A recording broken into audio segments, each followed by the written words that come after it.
మీరు ఈ video title చూసి కోట్ల సంపాదన అబద్ధమైన వినడానికి బాగుంది అనుకుంటున్నారా? ఆయన ఎవరికో ఎందుకు నేను సంపాదించి పెడతాను, ఇదంతా అర్థం పత్తం లేనిది అనుకుంటున్నారా? ఇది అబద్ధం కాదు, అర్థం పత్తం లేనిది అంతకన్నా కాదు, పూర్తిగా నిజం.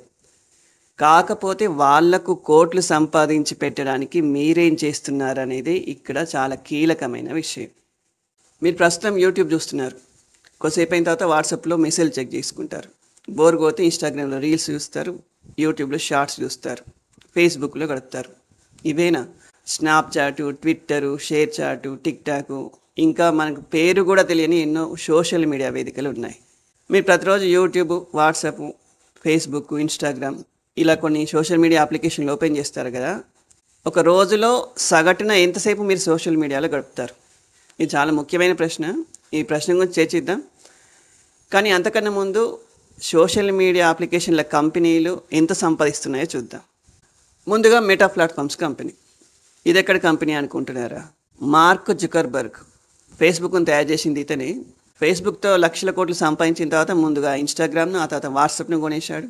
తర్వాత మెటా ప్లాట్ఫామ్స్ అనే కంపెనీ ప్రారంభించి ఫేస్బుక్, ఇన్స్టాగ్రామ్, వాట్సాప్ ఈ మూడింటిని ఆ కంపెనీ కిందకి తీసుకొచ్చాడు. 2024 సంవత్సరంలో మెటా ప్లాట్ఫామ్స్ కంపెనీ ఆదాయం ఎంత తెలుసా? ఊపిరి బిగబట్టి వినండి.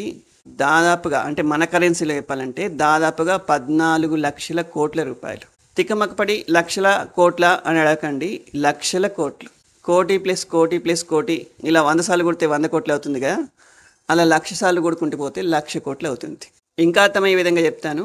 ఉదాహరణకు మీరు సంవత్సరానికి 14 లక్షల రూపాయలు సంపాదిస్తున్నారు అనుకోండి. మీలాంటి వాళ్ళు 1,00,00,000 మంది సంపాదన కలిపితే ఎంత అవుతుందో అంత. కానీ మన దేశంలో తలసరి ఆదాయం 2,20,000 రూపాయలు, సంవత్సరానికి 2,20,000 రూపాయలు. ఈ లెక్క చొప్పున మన దేశంలో 6 కోట్ల మంది ఆదాయం కలిపితే ఎంత అవుతుందో ఆ కంపెనీ ఆదాయం అంత. ఇంకా సరిగ్గా అర్థం కావాలంటే 2024-25 ఆర్థిక సంవత్సరానికి మన దేశ కేంద్ర ప్రభుత్వ బడ్జెట్లో మొత్తం వ్యయం దాదాపుగా 48 లక్షల కోట్ల రూపాయలు. అప్పులు మినహాయిస్తే మొత్తం ఆదాయం దాదాపుగా 32 లక్షల కోట్ల రూపాయలు. 140 కోట్ల మంది పైగా జనాభా ఉన్న ఒక దేశం జీడిపి పరంగా ప్రపంచంలోని 4వ అతిపెద్ద ఆర్థిక వ్యవస్థ అయిన భారతదేశ కేంద్ర ప్రభుత్వ ఆదాయం 32 లక్షల కోట్ల రూపాయలు అయితే కేవలం ఒక కంపెనీ ఆదాయం 14 లక్షల కోట్ల రూపాయలు. అంటే ఆ కంపెనీ ఏ స్థాయిలో సంపాదిస్తుందో అర్థం చేసుకోండి. 2024 సంవత్సరంలో యూట్యూబ్ ఆదాయం దాదాపుగా 3 లక్షల కోట్ల రూపాయలు. ఇవే కాదు, a popular social media application తీసుకున్నా సరే ఆ కంపెనీ ఆదాయం లక్షల కోట్లు, వేల కోట్లు, కనీసం 100 కోట్లు ఉంటుంది.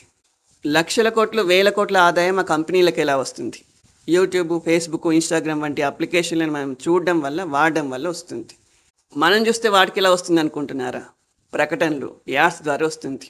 యూట్యూబ్, ఫేస్బుక్, ఇన్స్టాగ్రామ్ మొదలైన సోషల్ మీడియా అప్లికేషన్లు మనం చూస్తున్నప్పుడు వాటిలో ఎన్నో ప్రకటనలు వస్తుంటాయి. వాటిని మనం గమనించవచ్చు, గమనించకపోవచ్చు. ఫేస్బుక్, ఇన్స్టాగ్రామ్ వంటి అప్లికేషన్లలో అయితే అవి యాడ్స్ అని కూడా మనం గుర్తించలేము. చాలా వరకు ప్రమోషనల్ కంటెంట్ మామూలు పోస్టుల్లానే ఉంటుంది. ఫేస్బుక్ ఆదాయంలో 97% అడ్వర్టైజింగ్ రెవెన్యూ, అంటే ప్రకటనల ద్వారా వచ్చే ఆదాయం.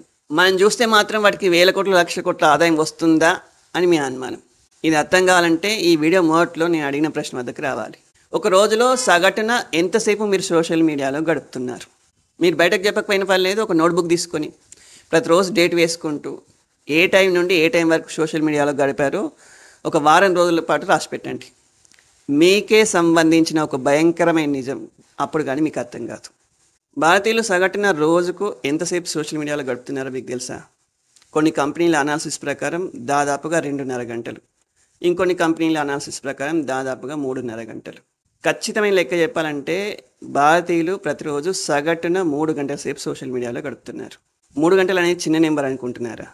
140 కోట్ల పైగా జనాభా ఉన్న మన దేశంలో దాదాపుగా 49 కోట్ల మంది యాక్టివ్ సోషల్ మీడియా యూజర్స్ ఉన్నారు. అంటే 49 కోట్ల మంది ప్రతిరోజు సోషల్ మీడియాలో చురుగ్గా ఉంటారు. రెగ్యులర్గా యూట్యూబ్లో వీడియోలు చూసే చదువురాని వాళ్ళైనా యాక్టివ్ సోషల్ మీడియా యూజర్స్ అనే అర్థం. భారతీయులు సగటున రోజుకు 3 గంటలు సోషల్ మీడియాలో గడుపుతున్నారని చెప్పుకున్నాం కదా. ఈ 3 గంటలను 49 కోట్ల మందికి లెక్క పెట్టి చూడండి. 49 కోట్ల మంది రోజుకు 3 గంటలు చొప్పున ఒక సంవత్సరం పాటు సోషల్ మీడియాలో గడిపితే అది దాదాపుగా 53,000 కోట్ల గంటలు అవుతుంది. అంటే మన దేశంలో 49 కోట్ల మంది కలిసి ఒక సంవత్సరంలో 53,000 కోట్ల గంటల పాటు సోషల్ మీడియాలో గడుపుతున్నారని అర్థం. ఒక మన దేశాన్ని లెక్కిస్తేనే ఇంత పెద్ద సంఖ్య వస్తే ప్రపంచంలోని మొత్తం మనుషులందరూ ఒక సంవత్సరం పాటు ఎన్ని గంటలు సోషల్ మీడియాలో గడుపుతున్నారో లెక్కిస్తే ఆ సంఖ్యను మనం తట్టుకోలేము. మనుషులందరూ ప్రతిరోజు ఇంత ఎక్కువ సమయం సోషల్ మీడియాలో గడుపుతున్నారు కాబట్టి సోషల్ మీడియా కంపెనీలు వేల కోట్లు లక్షల కోట్లు సంపాదిస్తున్నాయి. నిజం చెప్పాలంటే ప్రతిరోజు మీరు 3 గంటల కంటే ఎక్కువే సోషల్ మీడియాలో గడుపుతున్నారు. అయినా సరే 3 గంటలే లెక్కిద్దాం. రోజుకు 3 గంటలే కదా అని సమర్థించుకోకండి. రోజుకు 3 గంటలు అంటే సంవత్సరానికి 1095 గంటలు. ఈ 1095 గంటలు ఎన్ని రోజులతో సమానమో తెలుసుకోవడానికి 24తో భాగించకండి, 10తో భాగించండి. రోజుకు మనం 10 గంటల పాటు పని చేస్తున్నాం అనుకుంటే 10 గంటలతో భాగించాలి. ఆ లెక్క చొప్పున 1095 గంటలు 110 పని దినాలతో సమానం. అంటే మీరు ఒక సంవత్సరంలో 110 పని దినాలను సోషల్ మీడియా కోసం ఖర్చు పెట్టేస్తున్నారని అర్థం.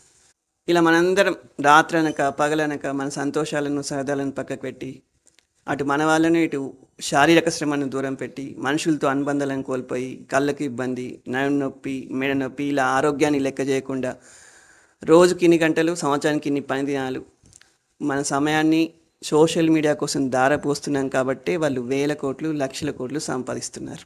మరి మనందరం ప్రతిరోజు ఇంత సమయం సోషల్ మీడియాలో ఏం చేస్తున్నాం? ఇది అన్నిటికంటే కీలకమైన ప్రశ్న. రోజుకి ఇన్ని గంటలు సోషల్ మీడియాలో గడుపుతూ మనం ఏమైనా అద్భుతాలు సాధిస్తున్నామా?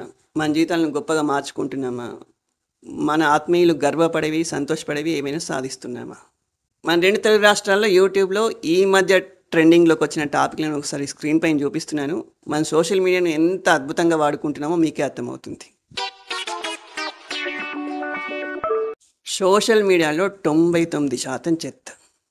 మనం ఎందుకు చూస్తున్నామో, ఎలా చూస్తున్నామో, ఎంతసేపు చూస్తున్నామో మనకు తెలియకుండానే గంటలు గంటలు అదే చెత్తని చూస్తున్నాం. ఒకసారి ఈ వీడియోల కింద పోస్టుల కింద కామెంట్లు చదవండి. మన మెదడు ఎంత చెత్తతో నిండిపోయిందో మీకే అర్థమవుతుంది. రాజకీయ పార్టీల గొడవలు, మతాల విద్వేషం, సినిమా వాళ్ళ పుకార్లు, వ్యక్తులపైన ట్రోలింగ్స్, బూత్ కామెడీ, డార్క్ కామెడీ, ఇంకా ఎన్నో రూపాల్లో చెత్త. అదే చెత్తను కొత్తగా చిత్ర విచిత్రంగా మళ్ళీ మళ్ళీ తయారు చేస్తూనే ఉంటారు, మనం చూస్తూనే ఉంటాం. అయ్యో అదేం లేదు, నేను బాగా ఉపయోగపడే విషయాలు మాత్రమే చూస్తాను అని మీరు అనవచ్చు. అది మీ భ్రమ. 10-15 నిమిషాలు చూస్తే నాలెడ్జ్. కానీ అదే విషయం పైన వార్తలు, విశ్లేషణలు, చర్చలు, డిబేట్లు, రోస్టింగ్లు, ట్రోలింగ్లు, సమర్థించడాలు, ఖండించాలు, ఇలా రోజుల తరబడి గంటలు గంటలు చూస్తే అది నాలెడ్జ్ అవ్వదు, చెత్తనే అవుతుంది. మనుషులలో ఉండే విద్వేషం అనేది సోషల్ మీడియా కంపెనీల అతి ముఖ్యమైన ఆదాయ వనరు.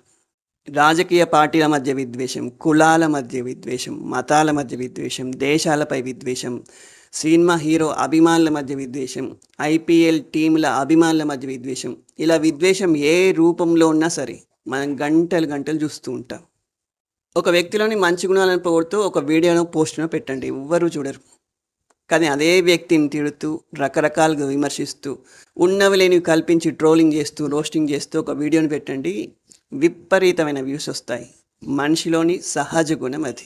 మనం కాకుండా, మనది కాకుండా, మనం అభిమానించేది కాకుండా ఇక వేరే దేనిని తిట్టినా, వేరే వ్యక్తినో, వేరే కులాన్నో, వేరే మతాన్నో, వేరే సినిమా హీరోనో, వేరే రాజకీయ పార్టీనో, వేరే సిద్ధాంతాన్నో దేనిని తిట్టినా మన మెదడులో ఆసక్తి పెరుగుతుంది, మన రోమాలు నిక్కబరుచుకుంటాయి, మన కళ్ళు పెద్దగా తెచ్చుకుంటాయి. ఇక మనకు తెలియకుండానే గంటలు గంటలు చూస్తూనే ఉంటాం. సోషల్ మీడియా అప్లికేషన్ల యొక్క ఆల్గరిథం సరిగ్గా ఇదే పాయింట్ మీద మనల్ని కొడుతుంది.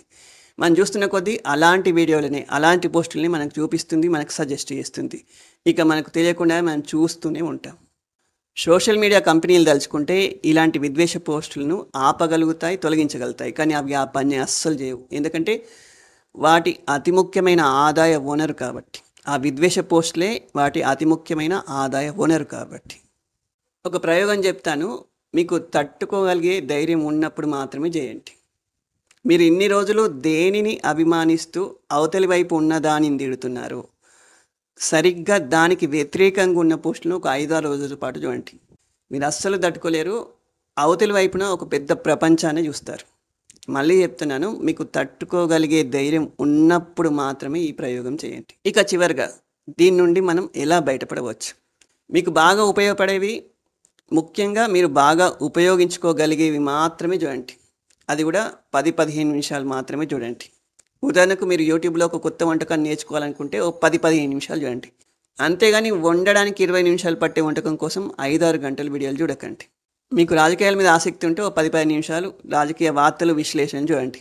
అంతేగాని గంటల పాటు వార్తలు, విశ్లేషణలు, చర్చలు, డిబేట్లు చూస్తూ కూర్చోకండి. ఫోన్‌ని పక్కకు పెట్టి మీ వాళ్ళతో మాట్లాడడం మొదలుపెట్టండి. రాత్రి 9-10 లోపు ఎట్టి పరిస్థితుల్లో ఫోన్‌ను పక్కకు పెట్టి హాయిగా నిద్రపోండి. ఉదయం 5 గంటలకే నిద్ర లేవండి. లేస్తూనే ఫోన్‌ను ముట్టుకోకండి. యోగా, ఎక్సర్సైజు, వాకింగు ఏది వీలైతే అది కనీసం అరగంట సేపు చేయండి. స్నేహితులతో గడపండి. వీలైతే గ్రౌండ్కి వెళ్ళి ఆడుకోండి. ప్రకృతిలోకి వెళ్ళి ప్రకృతిని ఆస్వాదించండి. ఏది లేకపోతే మీ గదిలో నిశ్శబ్దంగా మౌనంగా కూర్చోండి. కుదిరితే ధ్యానం చేయండి. ఏదైనా కళను, నైపుణ్యాన్ని ప్రాక్టీస్ చేయండి.